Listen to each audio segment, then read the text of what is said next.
Hello everybody and welcome to episode 51 of the Chesterfield of Dreams, the fallout after the storm. And thankfully the storm did not blow our lovely home away from the Premier League. We did survive, as you saw in the last episode, and with the two remaining games of the season I played off camera, this is how the table finally stands after the full 38 games. We won 10 games and drew 10 games with a negative 16 goal difference, which is pretty decent.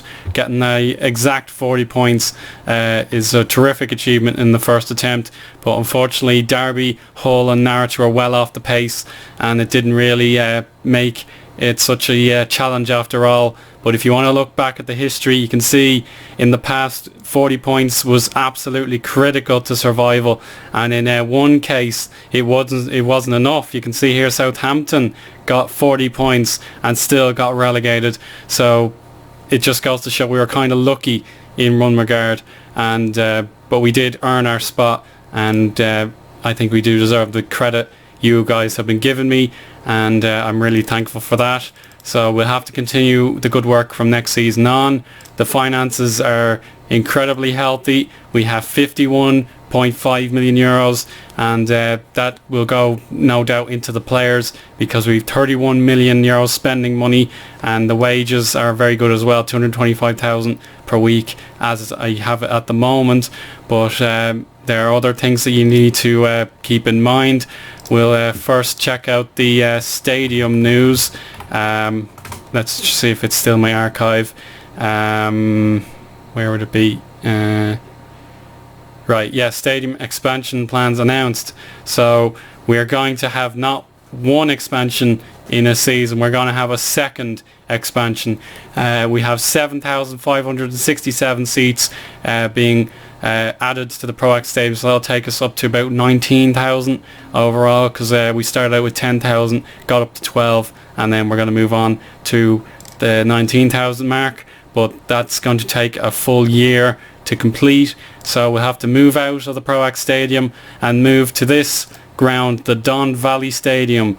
Curiously enough, it has a capacity of 25,000, but in real life it was recently demolished to make planning permission for the Sheffield community, and it's a bit bizarre that this stadium has managed to avert the otherwise very observant football manager sort of talent scouts and archivers and that sort of thing. So we will be playing in an even bigger stadium than before as a temporary ground, and we'll have to wait and see what we can do with that. But as I say, it shouldn't be in the game, and it should be removed for next season, but it's probably for the best that's still here in our case anyway. So we'll move on to that. And then consortium drama as well, as a chairman or a businessman called Jim Greer from Northern Ireland has actually managed to buy the club away from the previous chairman Dave Allen, and there was real genuine fear that he'd want to get rid of me as the boss and install one of his new clients in Maurice Malpass as manager, but he ended up getting a different job anyway, so I don't know how that went, but he did decide yes, you are welcome to stay, and I wasn't too impressed with how we're getting on. So here's the personal message. He said, I'm allowed to stay, which is of course very generous of him. I wouldn't have expected anything less, and thankfully my allies in the club stood up for me and decided I am worthy keeping the job, which of course I'm very secure in otherwise, but it's a very bitter taste in the mouth. I know people who have lost the management position they had in the club because someone else took over, and they had no right to lose that job and had to move on, but that's the way it is, and we do want to start a reasonable relationship with this new board. You can see he's got a Qatari backer and an ally from Northern Ireland as well in the directors' chairs. So otherwise I've no change to the backroom team as of yet. Everyone is going to keep their job. I probably have to sign a few contracts actually, forgotten about this. We'll do that off camera, don't you guys worry.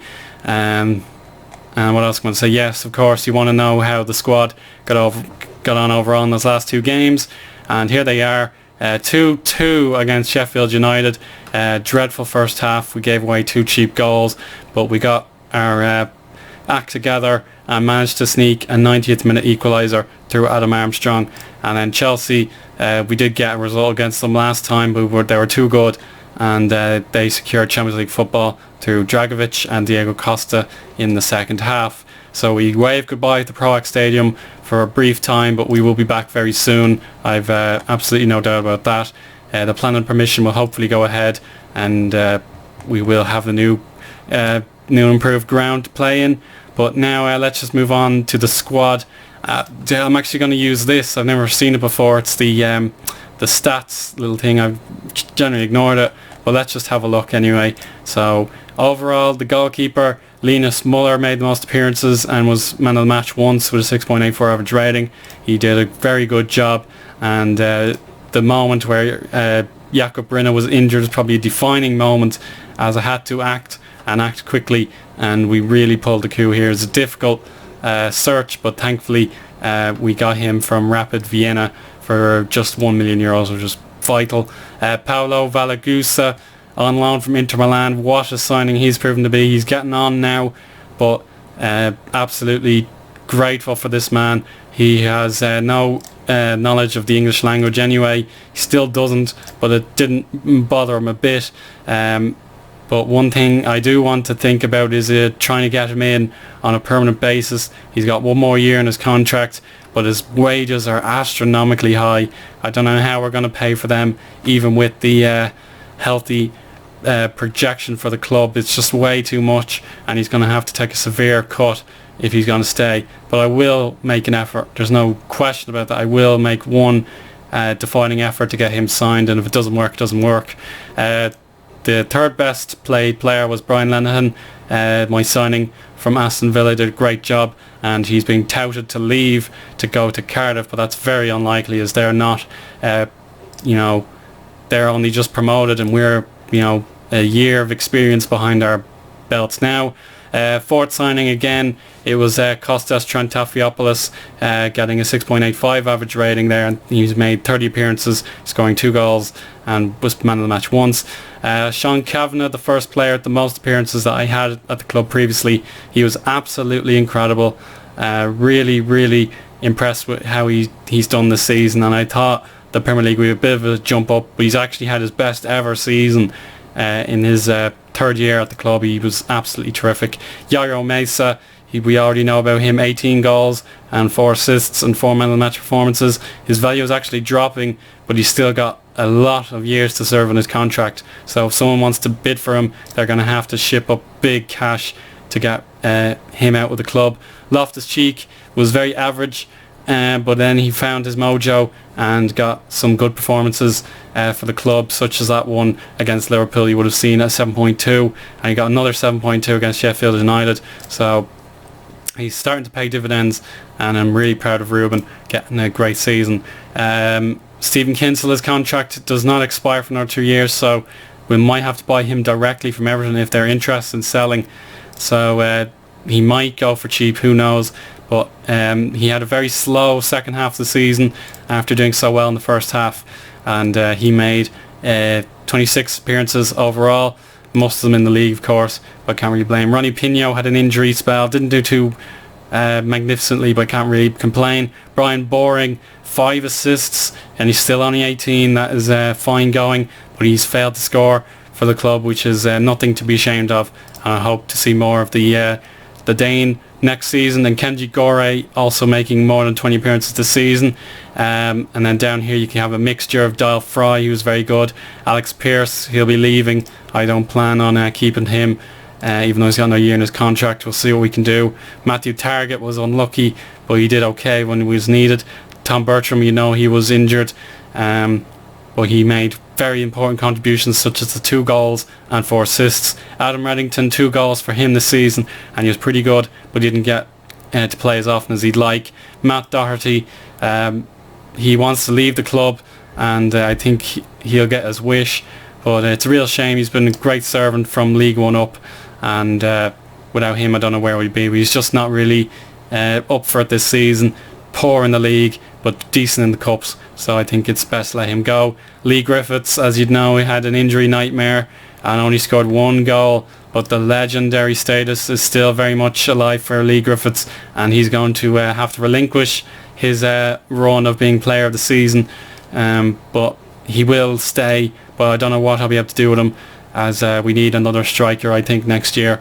Ollie Banks did very well, Sean Wilson okay, Jakob Rinne okay, Thomas Forza, only a new signing, obviously didn't play a lot, and then Adam Armstrong, the only player not to get a start at any stage of the season. He still did pretty well with 2 goals, 1 in the league. So let's just look at the goal scoring charts. Yair Messa miles ahead of everybody else, followed by Kinsella, Afobe, and then 2 or 1 goal for Trantafilopoulos all the way down to Sean Wilson. So that's something we need to improve. We can't rely on one player for all the goals, but if we do have a goal scorer capable of 18 a season, that's absolutely brilliant. The assists pile shows Sean Kavanagh on top, Brian Boring second, Yair Messa third, Kenji Gore fourth, tied with Bertram, Griffiths and McCarthy as well, so that's very good. And the list goes all the way down here to Jack Price, Jake Gray, Nai Baba, etc, etc. The most prolific man of the match was tied between Sean Kavanagh and Yair Messa, and Charlie Raglan, who got man of the match on loan at Torquay, I presume. So he'll be gone, unfortunately. It's very sad, but we have to get more players in. Dav Fry, despite a difficult season, he was man of the match twice, and then every other player you can see here got 1 man of the match award, whether it be in the league or the cup. And the most important stat of all is average rating, which you probably know. Sean Kavanagh first place, Dav Fry second, Yair Messa third, Reddington fourth, Boring and Banks tied for 5th. And then the disappointing seasons for Jake Gray, Adam Armstrong, Sam Morsey, Kane McCarthy, Lee Griffiths, Jack Price and Matt Doherty. They're all down the bottom. So that's basically all you need to know about my players and how they did this season.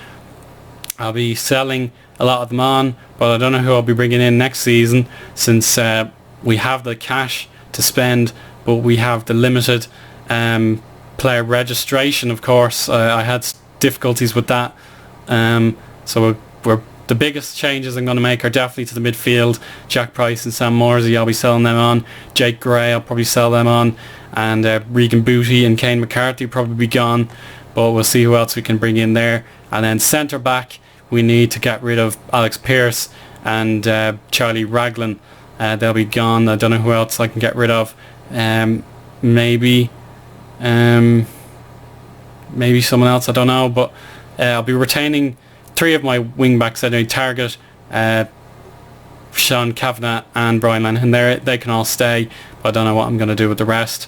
And then down at the strikers position, we have to think about what we're going to do here, because Lee Griffiths, he deserves to stay and have one last crack, but he is getting on now and he's very poor. But Thomas Forza and Yair Messa are the future, and we have to decide which out of Benik Afobe or Adam Armstrong have to go, if at all possible.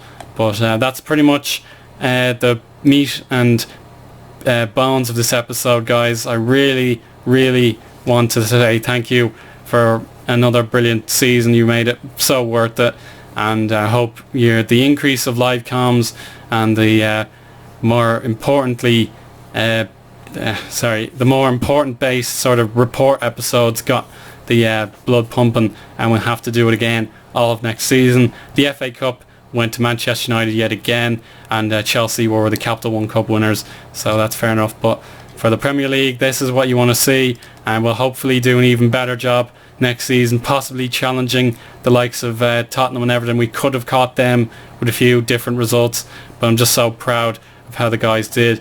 And probably as a last sort of credit roll, I'm going to have a montage of the best 5 results we got this season, and just have the goals play along rather than walk through them all one at a time.